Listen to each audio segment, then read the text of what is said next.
Hi, Kathryn here with Handmade by Circle Art Designs. Well, let's make a deep red beaded bezel and necklace with matching earrings.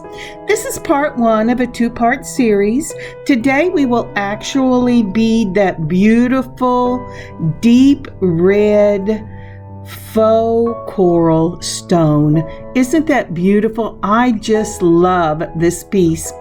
This matches the deep red glass coral that is in the September Bargain Bead Box, and I love the finished product. This is so pretty. It takes a little time to do this piece. In fact, if I had done the whole thing, you would have been watching for 2 hours. But for this piece, we're going to do the bezel first, and then next time we will do the matching beaded necklace and earrings. So let's turn our eyes to the mat and get started. So I was thinking about today giving thanks to the Lord, and I have to tell you, I got up this morning giving thanks to the Lord for my trip to the state fair yesterday. Now, I'm on the older side, and my daughter that I talk about a lot, she is the youngest of our children, and she came up and asked if I would go to the fair with her. Now, she is going again on her birthday with someone else, but she wanted to spend some time at the fair with me. And I was so thankful for that. First of all, I wasn't sure I could walk that far and that long, but the Lord really blessed me, and I'm giving thanks for that. We saw Texas Longhorns. We saw beautiful horses, including the mounted police horses that were there in their stalls, and lovely cattle. It was such a blessing. What about you? What unexpected blessing have you had this week? All right, let's turn our eyes to the mat. So this is Project 3 for October and Project 6 for the Bargain Bead Box. I have got some 11/0s in this beautiful dark black that I will be using for this bezel. And then I have this deep, deep ruby red that is a silver lined bead in 11/0s we will also be using. It is almost as red as that coral. I pulled these out, but I don't think I'm going to use them. But I'm sorry, my hands, there you go. This is beading thread that I got from our Wild Beads, but any of your beading threads will work for this. Now then, I'm going to start out with a split needle. I will change to another one. And I have taken that deep red coral faux stone and put it on this felt. This is a hardened felt, so it's really stiff. I glued this onto the felt with Gorilla Glue. That doesn't have to be the only thing because I am going to bead this and it will be encased in the material in the bead. But I always start by gluing my stone, if it doesn't have a hole, onto my stiffened felt, and then I let it set up overnight. Do not put the glue all the way to the edge of the stone because you want to be able to go under the stone for your stitches. You will be stitching at an angle. Let's go ahead and get some of this beautiful ruby red in that 11/0, and I'm going to make a little pile of this, and we'll go ahead and load that split needle and we shall get started. All right, so I put the thread on and I've made the little knot on the end. I'm going to pick a spot where I want to start. I'm just going to go right up against this little stone itself, and I'm going to pull the thread all the way through. You'll never see the back of this, so the knot will never show, but don't make a really big one. Now for the 11/0s and that ruby red, first I'm going to throw it off because I hit it. Let's put 3 of the 11/0s on my beading wire, and we're going to pull this down. Now once I do that, I'm going to go ahead and I'm going to measure where I believe that the last 11/0 on the cord will go, or on the thread will go, and I'm going to pull it down just like that. And I said 3, but I started out with 2. I always put 2 on as the foundation. And you can do 3, but I always start with 2. And then I went back up between the middle of those, and then I'm going to go ahead and I'm going to put it through that last bead that was on my thread. Now then, I'm going to go ahead and put 3 of these on, and I'm going to do the same thing. I'm going to bring it all the way down, and I'm going to hold it up against the stone, see approximately where the last seed bead is, just right there. I'm going to put it right up against it and put it through the felt. I really love working with this hardened felt. It's really good. Now, I have bought it at Hobby Lobby. I bought it at Joann's when it was there, and I've gotten it before at Michael's, but the last I bought in a package of different primary colors, and that's what I've been using here lately. Now, this one I have gone ahead and gone through the last 2. Then I'm going to go ahead and put on 3 more, and I'll bring it all the way down and make sure I know exactly where it's going to stop. Then I'm putting my needle back through, and I want you to know I'm trying to go straight down because when we cut our foundation, we don't want the thread going real far out in one space and real close in on the other, because you don't want to take any chances of cutting this foundation thread. This is what everything else is going to be built off of. But now that I've brought it back up right behind the second bead of the 3, I'm going to go through that second and last bead and make sure that, and that's what I'm doing here, I'm making sure that it is hugging right up against the stone. And then I'm going to go all the way around, and when I get there, I'll see you in a minute. Now, isn't that a beautiful red? I just think it enhances this stone so much. I love it. Now then, I wish we could stop there, but we have to have another row because this is a higher stone than the flat ones that we use a lot of the times. So, or the flat edges. So before I can encase this stone, I have to go ahead and put something on it that will make it a little higher up. So I'm going right between the stone and the ones that I previously put on. I've put on 4 beads this time. I'm going between the 2 beads, and once I come up, I'm going to go ahead and go back down them and capture the thread that I put those seed beads on. So just like that, then I'm going to go back up in the same place. So this is actually 3 steps, but I'm going to go back up in the same place, and then I'm going to go through that last seed bead that was on the thread, just like this. I want this to be really strong because the part that I will bead on to capture the stone will be on this foundation, and this foundation needs to be strong and set on the foundation below it. So again, I'm going ahead and putting 4 of my 11 O's in the red.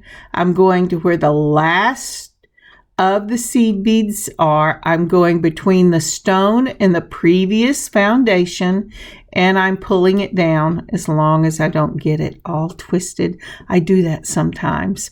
Oops. And then I have to take it out of the needle to get it untwisted. And that is the mess I have just made here. So let me get this out of the needle and go ahead and straighten and pull this out.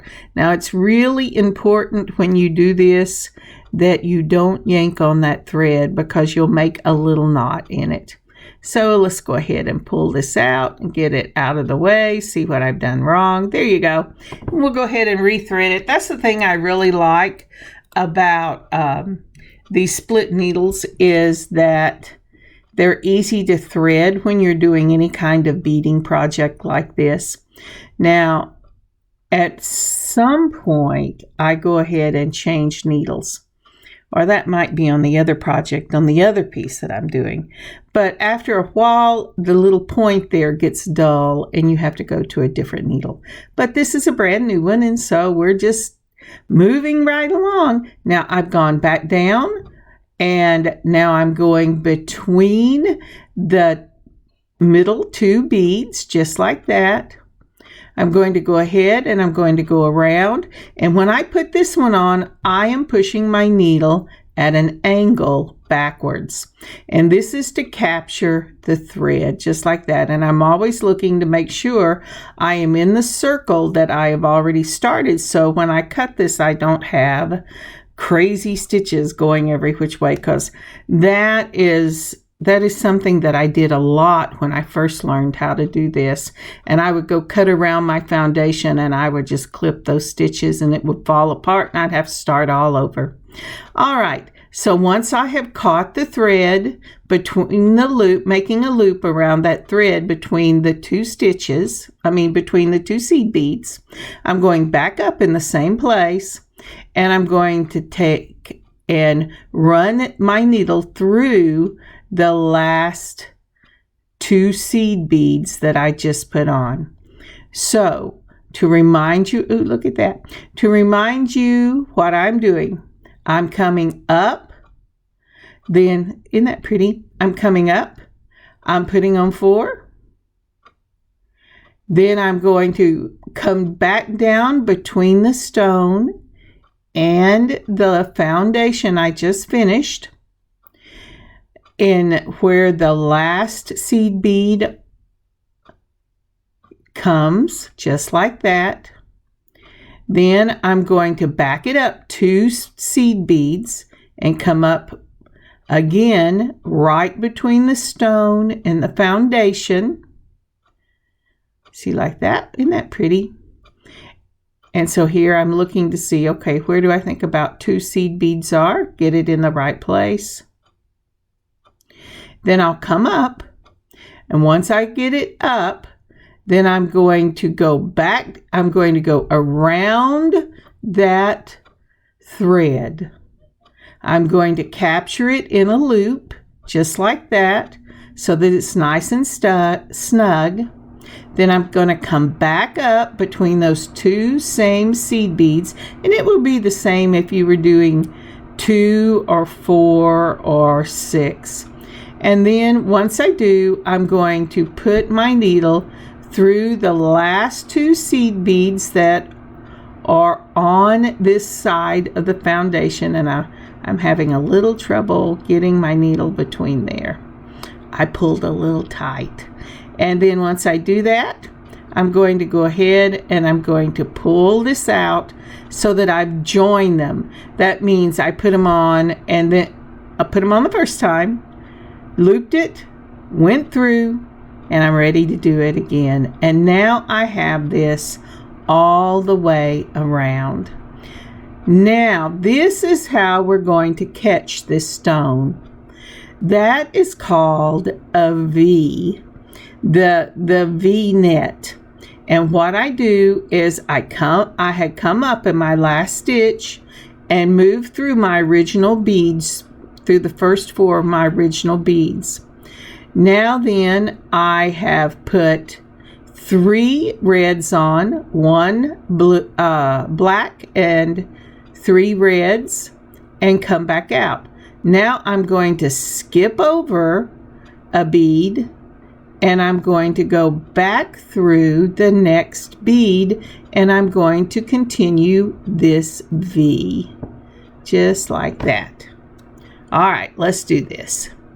So we're going to skip over 2. I think I'm going to skip over 2. And we're going to put 3 of the red, 1 of the black, and 3 of the red. Just like that. Let's see. See? 3, 1, 3. Now then, the thread has come up. And then I'm going to skip over. I skipped over and pulled the thread up. I put the 313, and then I'm going to skip 2 beads and run the thread right through that next bead, and it will come right up where we need to start the next one. And it should look just like, isn't that pretty? I just love that. All right, so we have got our thread up. We're ready to start again. I'm going to hold this up kind of so I can see where I'm going.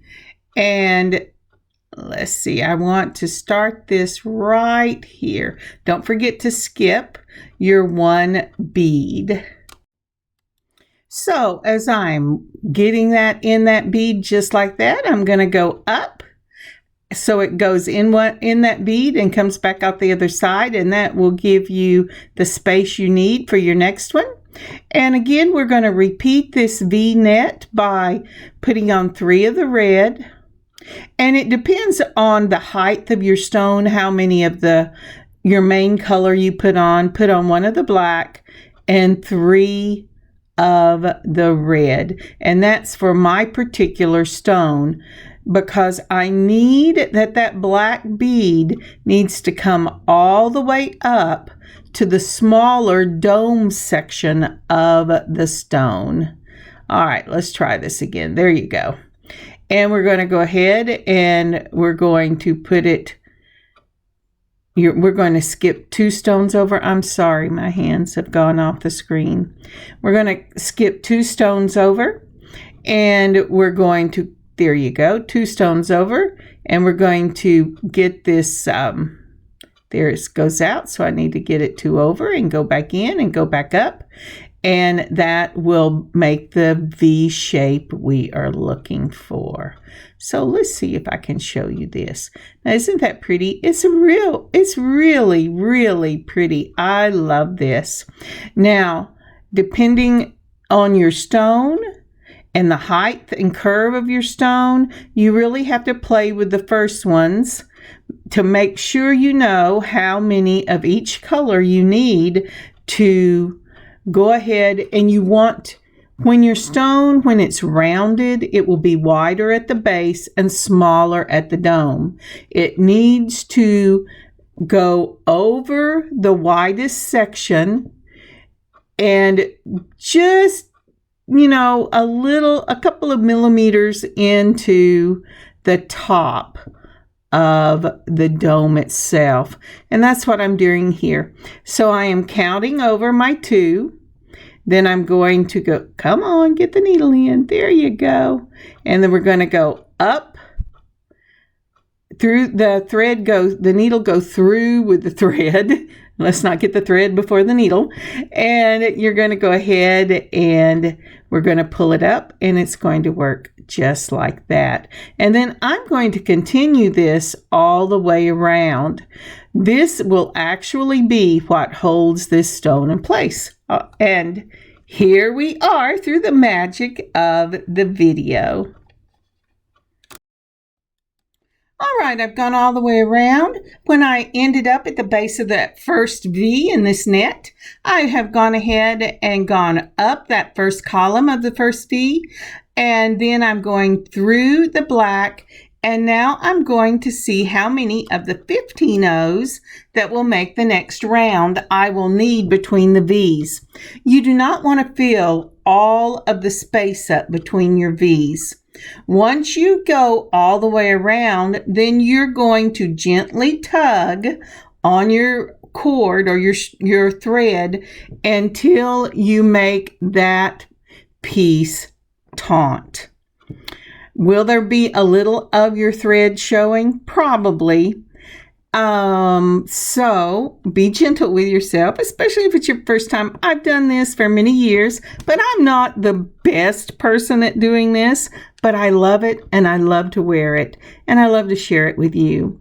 So the first thing we're going to do is we're going to try 3 of these 15 O's in the gold.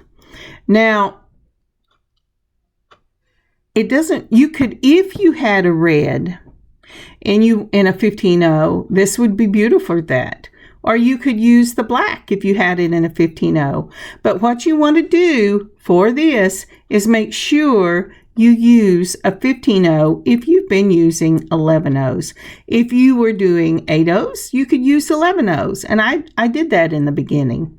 But if you're using 11-0s, go down to the 15-0s for this last round.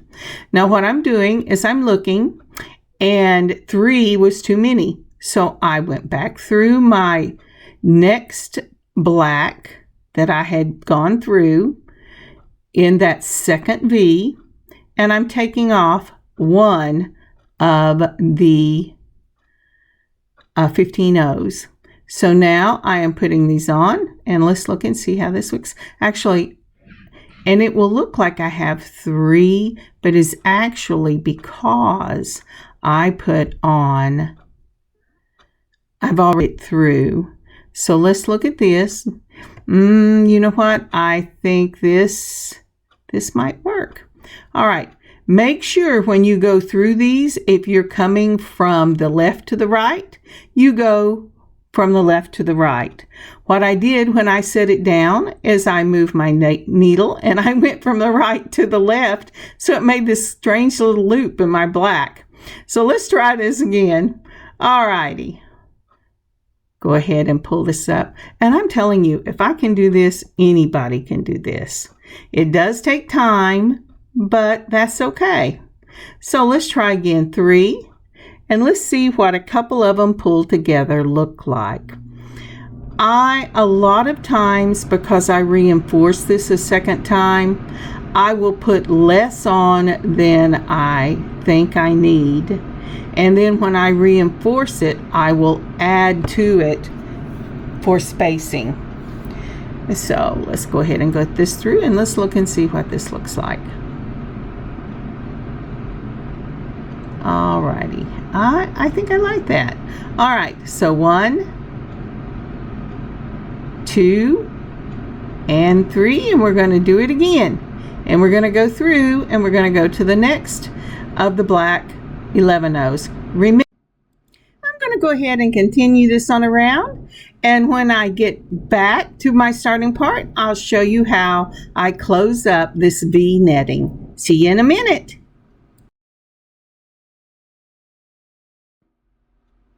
Okay, now comes the tricky part. We want to close this up. I've got it all the way around, or almost all the way around. Once I get it all the way around, we're going to go ahead and close this up. So what we're going to do here is we're going to put on the rest of our 15-0s in the gold. We're going to go just, let's see here, just like that. And that should bring this to a close. Now, once I get this done, let's be very careful with this.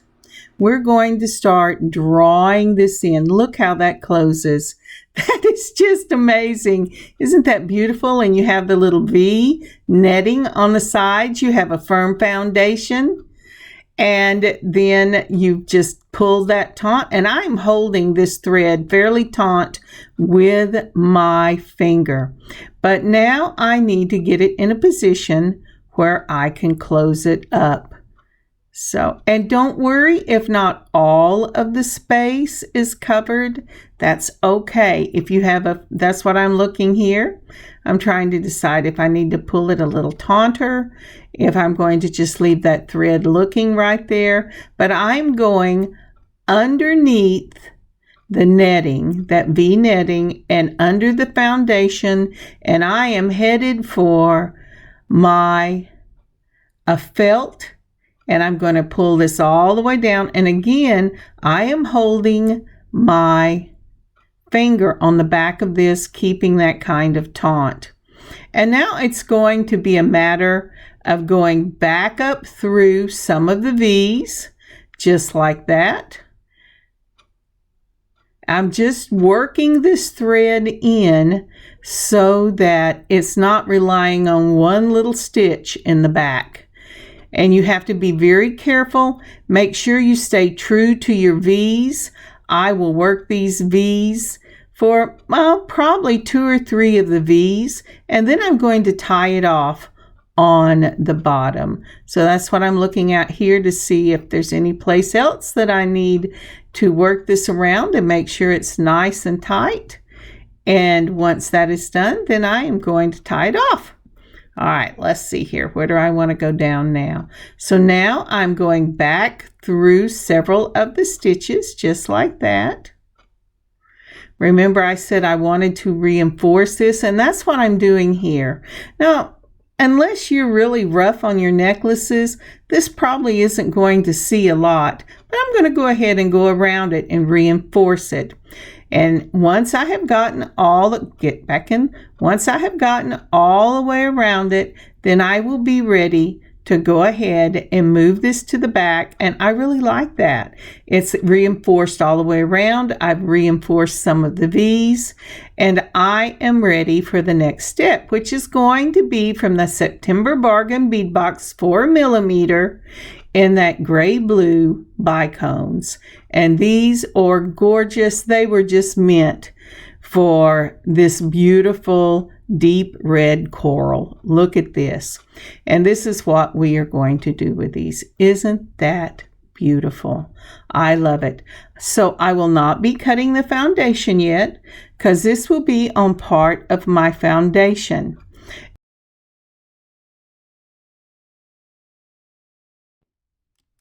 So I was doing this the last thing one evening before I went to the next step.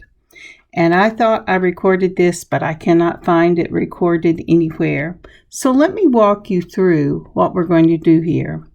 We're going to do the exact same thing that we did in our original foundation row. We're going to put a new thread on our needle. And we're going to move over and bring that thread up right next to our first foundation. That very first 11-0 foundation that we did. We always want to start new thread in a separate place if at all possible, so we don't have a seam where we're going up and down on our foundations. So for these 11-0s, starting at the left-hand side of this picture, we're going to load 2 bicones onto this thread.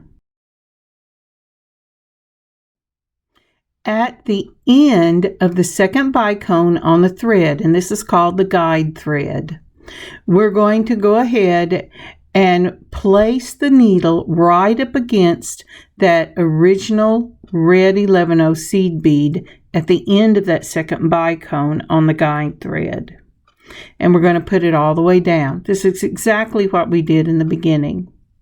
Then we're going to back up 1 bicone. Since you're only doing 2 bicones, this will make it in the middle. Once you back up, you're going to push your needle and thread back up through the felt between the 11-0 foundation and this new bicone foundation. This will bring you up between the 2 bicones. Once you have done that, loop the thread from the foundation across the bicone and back underneath, bringing your needle back next to that 11-0 foundation. And this will make a loop around your guide thread. Once you have done that, pull it taut, and then move the needle slightly over, not much, and bring it back up through the felt. Again, you will come out between the 2 bicones you have just put on. Put your needle and thread through the second bicone, tying these 2 together with the thread going through it. Now you'll repeat that. You'll put on 2 more bicones. You'll bring it down through the felt at the end of the second bicone.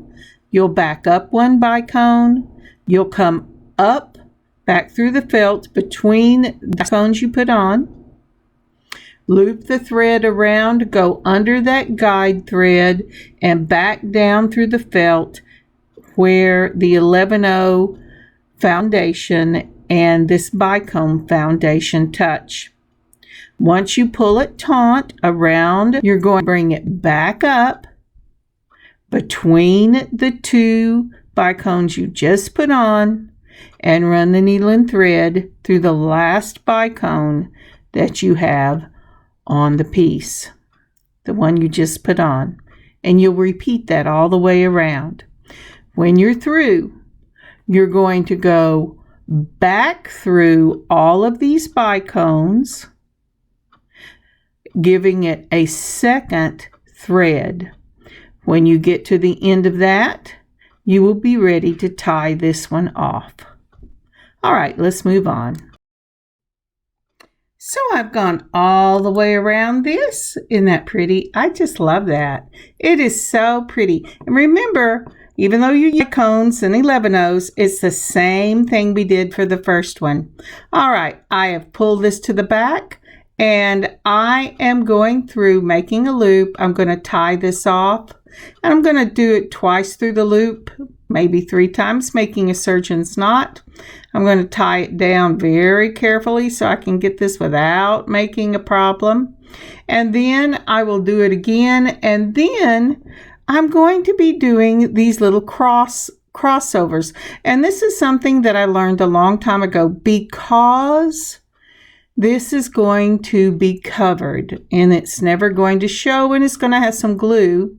When you can't get your knots through exactly the way you want them to, especially using this type of felt, go ahead and run your stitch through. Oh, come on, Kathryn, I know you're tired, but find the center of the screen. There you go. It came out through the top, and that's okay. I'm just going to run it between those again, and I'm going to do this 2 or 3 times. It won't even have a knot in it, because once I glue this, I will leave a tail just like the one I have up at the top, and it will just stay there because you're gluing a back on this. And so this foundation is ready to be cut in the shape that I want it to be cut in. So let's go ahead and take my good scissors. These are my cloth scissors.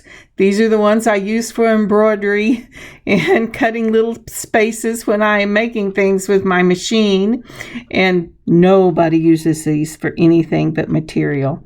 If you are not a seamstress, always have, if you're doing things like this, always have a pair of good sharp scissors that you only use for material. And that's it. Now, do you see I have gotten no place near those stitches. Is it hanging out a little bit? Absolutely. I was afraid I was going to cut the stitches. But that's what I'm doing here. I'm checking it to make sure that none of the ends are longer than my last foundation row.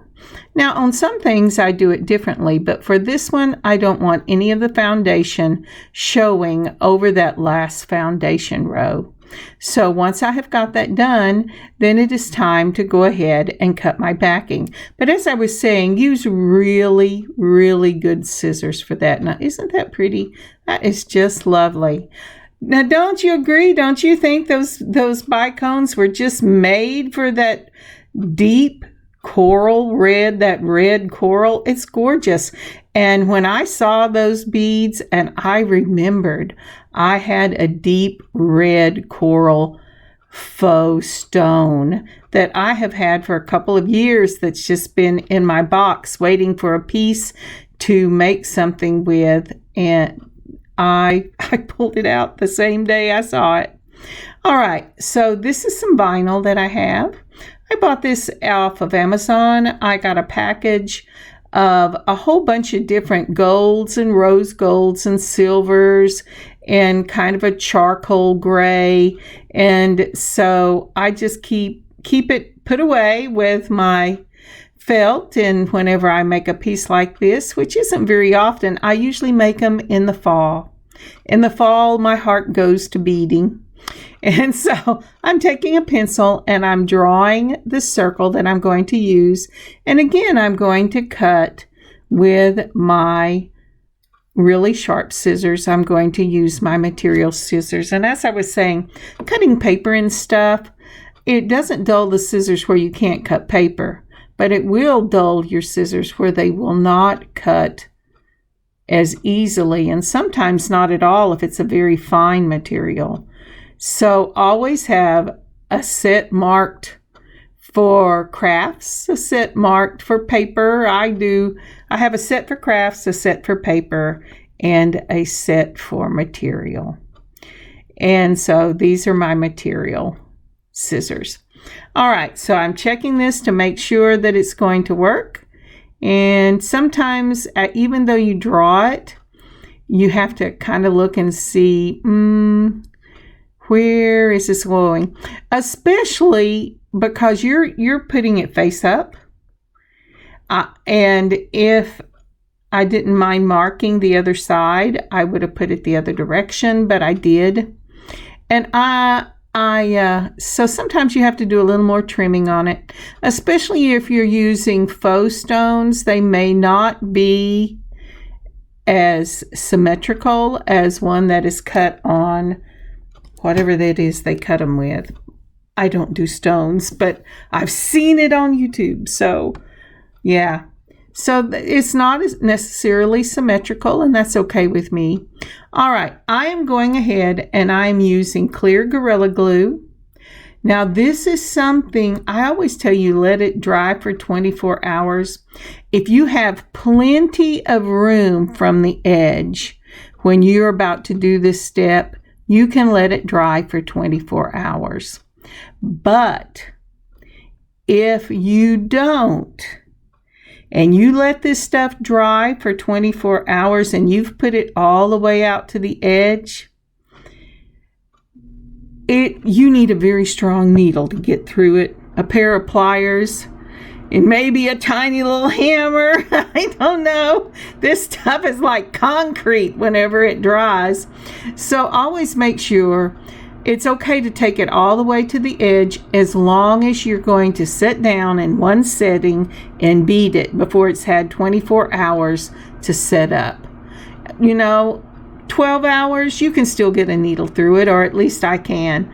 But you let this set for 24 hours or longer, and nothing is getting through that I know of.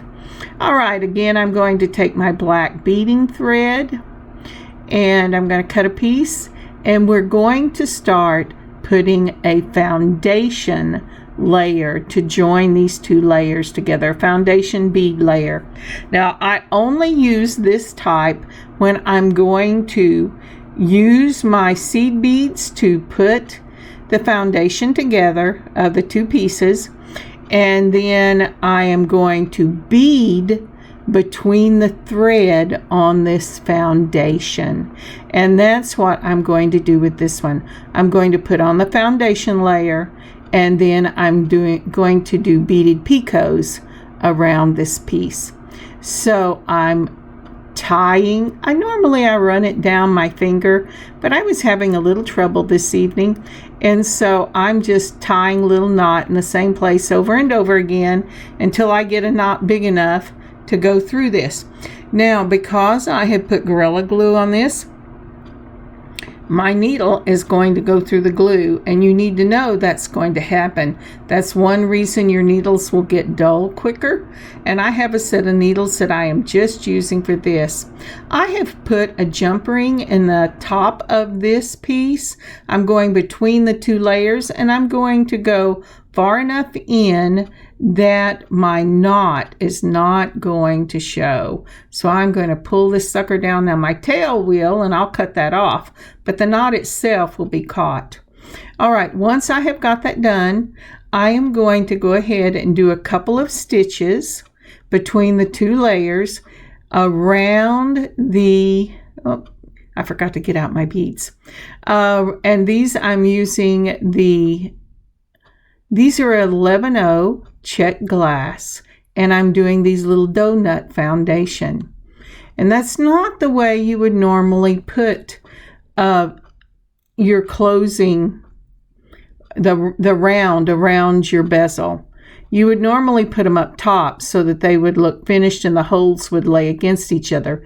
But I am looking for a foundation very similar to when I put fringe on that I can bead between on the thread itself. So I'm going ahead, I'm laying it flat, I'm going up, then I'm going under it and bringing it back through, and that makes it lay flat, just like that. So again, I'm going to put on a bead. I'm going underneath, just like that. Come on. Oop, I didn't get it far enough over. And I have to go through both layers. That's why I said you want to make sure that you get this before the glue sets. So I've put it through both layers. I'm going to lay this flat. Then I'm going to go underneath, just like that. Come back up that donut hole of the 11-0. Makes it look like a little donut laying right there. It lays down flat. And then I'll go through the back again. Isn't that pretty? I like that. But I only use it if I'm going to do picots or something like that. Or I'm trying to get, because I'm trying to get further out than my bicones so that the gold will show. So again, I went through the bottom with a bead on. I'm going underneath that bead and going back up through the little hole so it'll lay flat, making sure that it lays flat. And then I'm going to go back through the back of it, the bottom, put my 11-0 on, go through the bottom, go up through that first foundation piece, just like that. There you go. And then I'm going to go ahead, go underneath it just like that, make sure it's laying flat. And then I am going to go back down through the bottom. Now, one of the reasons I am doing this is because I am using a gold thread and it's very delicate. And so I'm going to end up using 2 layers to finish this off. All right, I'll go all the way around and I'll see you in a moment. So this is the reason that I decided to use a picot and do this foundation. The foundation here with them laying on their sides like little donuts pushes this out just a little bit. If I didn't push it out, you wouldn't be able to see the next step. But as you can see, everything looks really nice on the back. I have made sure that the, let's go ahead and get this. Yeah, right there. I'm going to go ahead and close this down and then I will start again. But anyway, I've gone ahead and made sure that I sewed underneath the jump ring so that it was also closed and it's not going anywhere. And this is ready. I mean, I could use it just like this. But we really, really, really want to go ahead and finish up and put that picot on the side. So, let me get that knot out and I will join you with that in just a moment. What we're going to do is I've done a few of them just so I could get the spacing correct. We're going to come up through and then the foundation, and then we're going to run our thread between those little donut rings so that it's the piece that is the thread that's joining them, just like that. Once we put it through on one side, we're going to skip 2 of the little donut beads and we're going to bring it down. So we will be putting on 3 beads. We will go up between the next thread, not into the beads, but just like this, between the next thread. We're going to bring it up. And I am making a little knot here. I make a knot every so often in my picots so that I know that they're caught.